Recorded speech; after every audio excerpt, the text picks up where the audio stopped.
All right, so final exam practice, problem 3, part C. We want to find another volume of rotation here, a volume of revolution, volume of a solid of revolution, however you want to phrase it. Either way, the problem remains. We want to find the volume of this particular region when it's rotated about the line y equals -1. So y equals -1 is a horizontal line. We'll draw everything in just a second. But what I want to point your attention to is we can figure out, without even drawing the region, what method we're going to employ here to get the volume of this particular solid. So we see that x is varying between 0 and 2, kind of unrestricted between 0 and 2. It doesn't depend on y whatsoever. Y depends on x, in fact. So we have y as a function of x. We have a horizontal line that we're rotating about. Those are not at odds with one another. X is our horizontal variable. Y is y equals -1 is a horizontal line. We're going to use the method of cylindrical. No, we're not going to use the method of cylindrical shells. We're going to use cross sections here. So we'll see why in just a second. So let's just draw our picture. Here's x, here's y.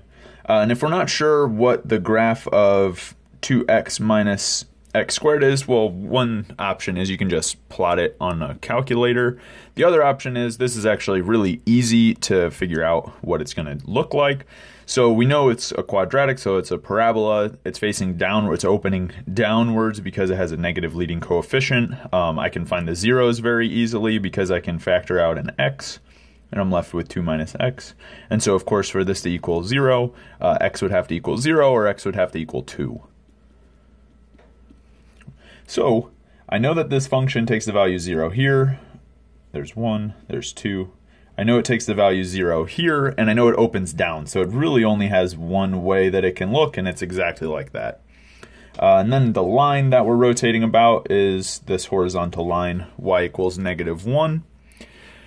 And our region is going to look like our values of x go between 0 and 2, fine. The values of y go between -1, so all the way down to the line of rotation, right? We're rotating about this line, all the way down to the line of rotation up to this curve. So this is y equals 2x minus x squared. So we're going to include everything here, and this is our region that we're rotating about this line, y equals -1. Okay, so it'll sort of look like a donut without a hole in it, but either way, the way that we're going to take the volume here is we're going to do it by the cross section. So let's see what a generic cross section is going to look like. So we take some value of x, right? Of course, this could be up here on the x-axis, or it could be down here on the line y equals -1. Doesn't really matter so much. We take a plane that's perpendicular to the x-axis, right? So it'll also be perpendicular to this line y equals -1 because they're parallel. But either way, our cross-section is just this solid, and then when we rotate it about, we'll see that it's actually a disk, right? So this is our plane px. So drawing our plane px now in this particular orientation, so it's like we took a slice this way and then rotated it like this, and we're like, oh, it's a disk. All right, so either way, it's a disk. And we need to figure out what the radius of this disk is. So this is the whole cross section. So we need to figure out what the radius of this thing is. So let me just say r, and then I'll write what r is over here. So r is going to be the distance between this curve, 2x minus x squared, down to this curve, this line, y equals -1. So the way that we're going to do that is we're going to take 2x minus x squared and then subtract a -1 from it, because then we get the difference in the heights there. So we want this entire distance between the two, right? So we're basically just taking this point and subtracting the coordinates from that point. Okay, well, either way, this is equal to 2x minus x squared plus 1. This is our radius, but we want the area, which is going to depend on the radius squared. So this is pi times radius squared, so of course 2x minus x squared plus 1 squared. So now we just actually need to distribute all of that out, right? So we'll have pi times, so we'll get this term squared. Now let's just write it all out, right? So very carefully.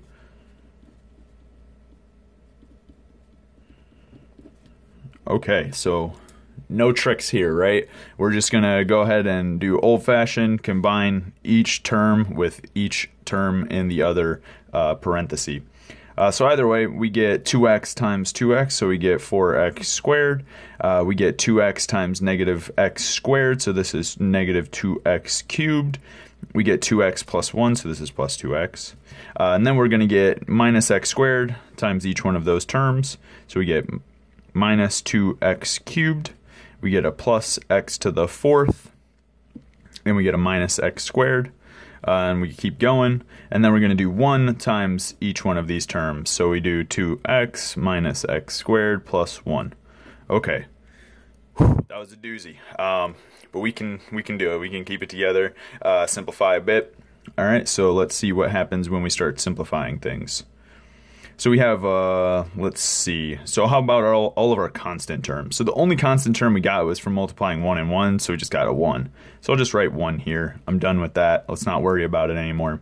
So how about all my linear terms? I only get linear terms by multiplying 2x by 1, and there were 2 places where that happened, so I should have a 2x and a 2x. They're both positive, so let's just write 4x instead of 2 independent 2x terms. Okay, so how about our quadratic terms? So we got 4x squared, we got a minus x squared, we got a minus x squared, and that looks like all of them. So we had 4x squared, minus x squared, so this is plus 2x squared. So go ahead and get rid of those. All right, so our x cubed terms, we got minus 2x cubed, so this is minus 4x cubed.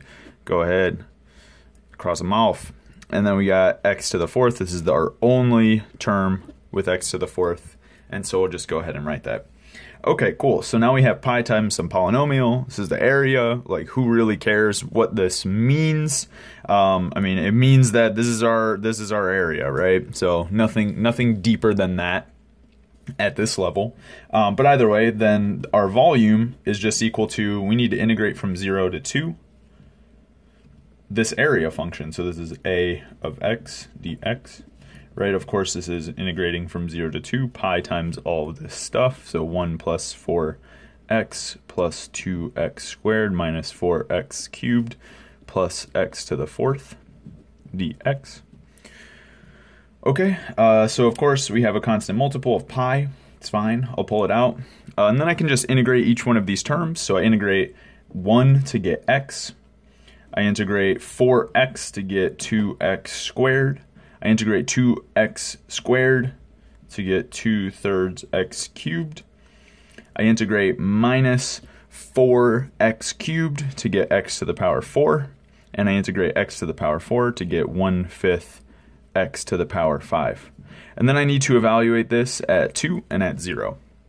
So the first thing that you should notice is plugging in 0 for all of the x's that you see here gives you nothing, right? It gives you a 0. So that term is not really going to play any role whatsoever, right? Just 0. And so only the term coming from 2 is going to play a role. So we'll look at this. It'll be pi times 2 plus 2 times 2 squared plus 2/3 times 2 cubed minus 2 to the power 4 plus 1/5 2 to the power 5.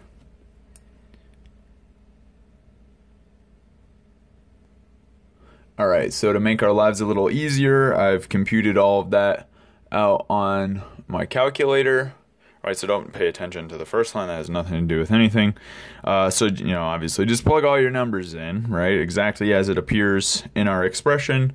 Tell your calculator to give you a fraction because it can. And so what you end up with here is 86 pi over 15. All right, cool. So that completes problem 3C. I didn't talk too much about why we would not want to use the method of cylindrical shells here, but you can think about that for yourself. And so what I'd want you to think about is down here, it would be very much possible because the height of our cylindrical shells would just be 2. But can you even figure out the height of the cylindrical shells here? That's the challenge question. All right, so I'll see you for the fourth problem.